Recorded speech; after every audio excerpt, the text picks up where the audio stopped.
La compétitivité, c'est d'abord la capacité d'une entreprise à faire face à la concurrence, c'est-à-dire à maintenir et à accroître ses parts de marché face à la concurrence des autres entreprises. La compétitivité, c'est un concept de la gestion d'entreprise. Mais sous les effets de la mondialisation, la notion de compétitivité a pénétré le champ du discours économique. Ainsi sont considérés comme compétitifs les pays qui gagnent des parts de marché dans la concurrence mondiale. Cette intrusion du terme compétitivité dans l'économie a pris aujourd'hui une telle place que l'on parle désormais d'économie compétitive, de pacte, de pôle, de choc de compétitivité, et que se multiplient les palmarès de la compétitivité des pays dans le monde. Pourtant, ce transfert d'un concept du micro au macroéconomique jusqu'à l'économie mondiale suscite bien des controverses à la fois théoriques et politiques. Gilles Ardina, bonjour. Bonjour. Alors, vous venez de publier Géographie de la compétitivité. Je voudrais indiquer que vous êtes professeur agrégé d'histoire-géographie et docteur en géographie, chercheur en sciences humaines, et que vous avez publié non seulement ce livre sur la géographie de la compétitivité, mais aussi un livre dont il va paraître une nouvelle édition prochainement, Comprendre la mondialisation en 10 leçons. Alors, j'ai insisté sur le fait que vous êtes géographe et que c'est sur le titre de votre livre. Quel est le regard spécifique qu'apporte la géographie à l'étude de la compétitivité ? Alors, la géographie, c'est une science humaine qui étudie la dimension spatiale des phénomènes, qu'ils soient des phénomènes économiques ou autres. Donc en fait, en géographie, on réfléchit à la répartition, à la disposition des choses. Et pour ce faire, on utilise énormément la notion de territoire. Le territoire, c'est vraiment le concept clé de la géographie. Et à partir du moment où, dans les années 80-90, on a commencé à entendre parler de la compétitivité des territoires, la compétitivité devient un concept géographique puisqu'il est appliqué à des territoires. Et donc l'approche géographique, elle va viser justement à se demander qu'est-ce que c'est qu'un territoire compétitif, très concrètement, comment ça s'organise, comment ça se présente. Et le géographe va essayer aussi d'établir une cartographie, une géographie mondiale de la compétitivité, en essayant d'analyser les zones les plus compétitives, les zones intermédiaires, les zones les moins compétitives, et de faire une espèce de panorama pour avoir comme ça une vision cartographique et donc des choses. une vision relativement concrète par rapport à la vision des économistes qui est souvent très modélisée et très conceptuelle et très abstraite. Exactement, c'est-à-dire que l'économie peut avoir une tendance, via les modèles, à avoir des analyses un peu désincarnées, qui ne sont pas positionnées dans l'espace. Et en géographie, on en revient à du concret, à des territoires, à des nations, à des espaces. D'accord. Alors vous insistez sur le fait que l'introduction du concept de compétitivité en économie est l'objet d'une controverse, et vous citez Paul Krugman qui a parlé de dangereuses obsessions. Voilà. Alors, dans la critique de Paul Krugman, il y avait, de son point de vue, le risque d'un retour au protectionnisme, au nationalisme. C'était ça son entrée. Mais bien au-delà des analyses de Paul Krugman, le concept de compétitivité appliqué à des territoires pose des problèmes. Le problème principal réside dans la différence de nature entre une entreprise et un territoire. Le discours sur la compétitivité, vous l'avez dit en introduction, est d'abord un discours fait pour et par les entreprises, et il va ensuite se transposer à des territoires. Mais si on prend l'exemple d'un territoire national, l'exemple d'une nation, on se rend bien compte que la nation n'a pas du tout le même fonctionnement et n'a pas les mêmes finalités qu'une entreprise. Oui, hein, c'est un concept, compétitivité, voilà, qui est un concept qui est né dans la gestion, notamment chez Michael Porter, qu'il a transféré dans le domaine économique. Qui a été baptisé économique en quelque sorte par l'OCDE, mais qui a une origine dans la gestion. Tout à fait. Et donc, un exemple très concret, une entreprise, sa finalité, c'est de faire des profits, c'est de faire des bénéfices. On sait très bien qu'un État n'a pas cette finalité-là dans l'histoire du monde, ou si on regarde dans l'histoire de France, c'est exceptionnel. Lorsqu'un État, même quand il est dirigé par quelqu'un de reconnu, un État ne dégage jamais ou quasiment d'excédent ou quasiment jamais de profit. Et ce n'est pas sa finalité. Donc on a... en situation normale, je prends la parole en tant qu'économiste, les économies nationales devraient s'équilibrer, mais nous sommes justement dans une période où certains États dans le monde font des excédents et ont une politique qui a pour objectif de Oui. faire des excédents. Alors effectivement, du point de vue commercial, il y a des États déficitaires, des États excédentaires, l'un d'ailleurs allant nécessairement avec l'autre. Mais au niveau de la gestion de l'État, on se rend compte que les États sont, à l'échelle de l'histoire, quasi tout le temps mal gérés, même quand on a un roi ou un souverain ou un président qui est reconnu comme un très très grand homme d'État. En gros, un État, ce n'est pas une entreprise, et un chef d'État, ce n'est pas un gestionnaire ou un comptable. Donc, dans l'utilisation du concept de compétitivité, il y a ce problème de nature entre entreprise et État, deux choses qui ont des finalités bien différentes. Alors, vous attirez l'attention dans ce livre que l'idée de politique de compétitivité, eh bien, elle est marquée par l'influence des milieux d'affaires dans un objectif précis qui est, selon vous, de favoriser les politiques de l'offre au détriment des politiques de la demande. Donc, en fait, ces politiques de compétitivité, c'est une priorité donnée aux exportations plutôt qu'à la demande intérieure. Pardon. Voilà, tout à fait. C'est-à-dire que le discours sur la compétitivité, lorsqu'on essaie de le disséquer, c'est un discours qui est omniprésent, on voit que revient de manière récurrente l'idée de mettre une priorité sur l'offre, via la modération salariale, via la baisse des charges, via l'innovation qui va permettre de créer justement de nouveaux produits et donc alimenter une nouvelle offre. Tout est structuré autour de l'offre. Et on va dire que pour que ce soit cohérent, on sait depuis les années 30, depuis l'économie keynésienne, que l'offre est une fonction fondamentale, mais que la demande en face doit pouvoir compenser. Et justement, le discours de la compétitivité, c'est de dire un État va miser sur une politique très agressive de l'offre, quitte à déprécier, quitte à déprimer son marché de la consommation nationale, mais va absorber cette offre additionnelle via l'exportation.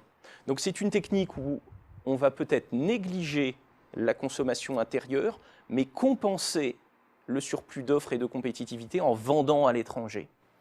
Et on en oublie au passage, quand on regarde les statistiques, que pour la quasi-totalité des pays du monde, la consommation intérieure constitue l'essentiel de la demande. C'est l'essentiel. C'est que même dans notre époque où on a une mondialisation économique intense et un développement inédit du commerce, le commerce international reste une part tout à fait minoritaire dans la production des richesses et des emplois à l'échelle du monde, même pour un pays comme le nôtre qui est relativement ouvert.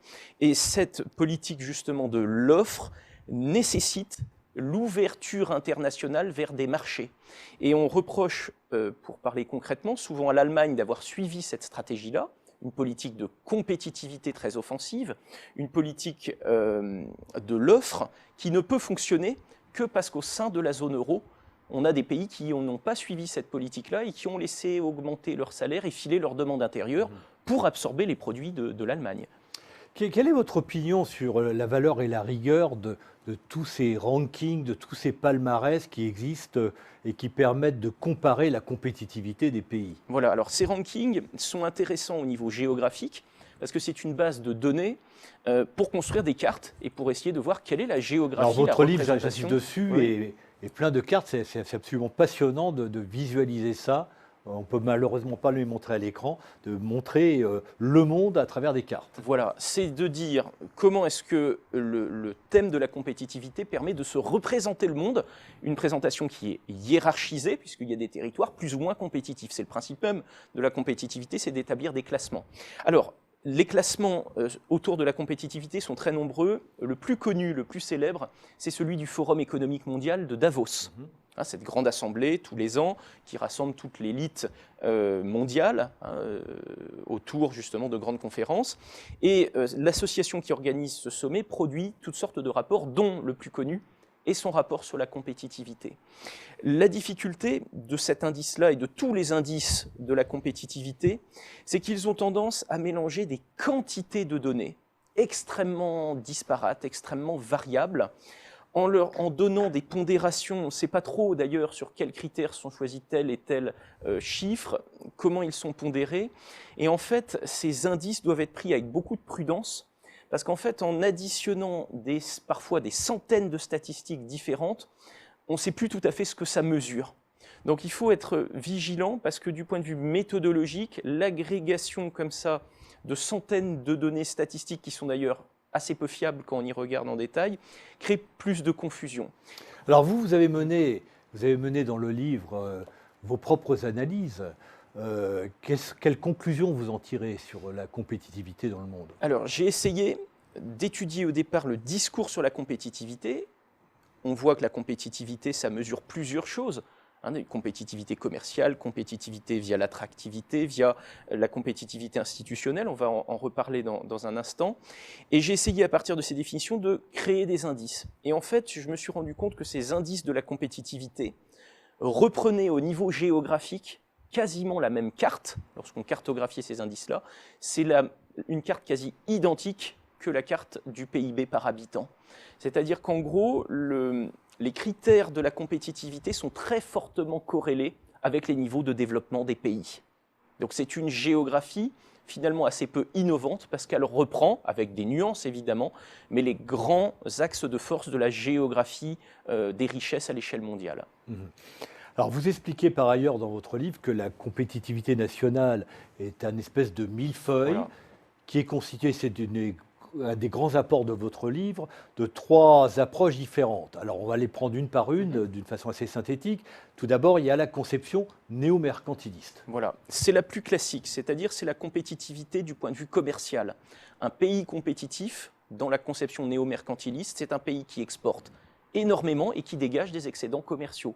Exemple type de l'Allemagne. L'Allemagne, la Chine, voilà, par exemple. Le Japon à une autre époque. Voilà, donc j'ai utilisé ce terme de néo-mercantiliste parce que ça reprend finalement un peu les mêmes idées qu'au XVIe, XVIIe siècle où la politique économique visait justement à exporter un maximum pour accumuler justement des métaux précieux.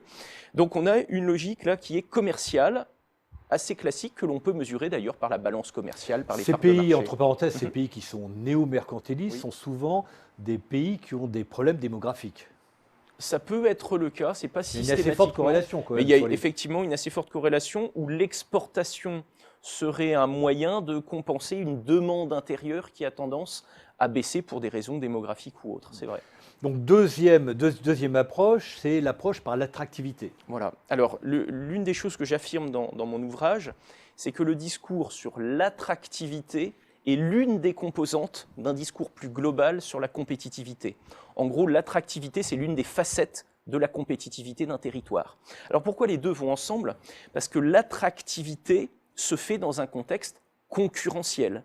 C'est-à-dire que les territoires sont en concurrence les uns contre les autres pour attirer à eux des facteurs de production qu'ils jugent utiles. Attirer à eux des capitaux, dans une moindre mesure des main-d'œuvre qualifiées ou des technologies. Et donc il y a une concurrence des territoires pour attirer ce qu'ils jugent productif. Et vous citez dans le livre, ce qui m'a fait très plaisir personnellement, le regretté Charles-Albert Michelet qui avait écrit ce fabuleux livre, La séduction des nations.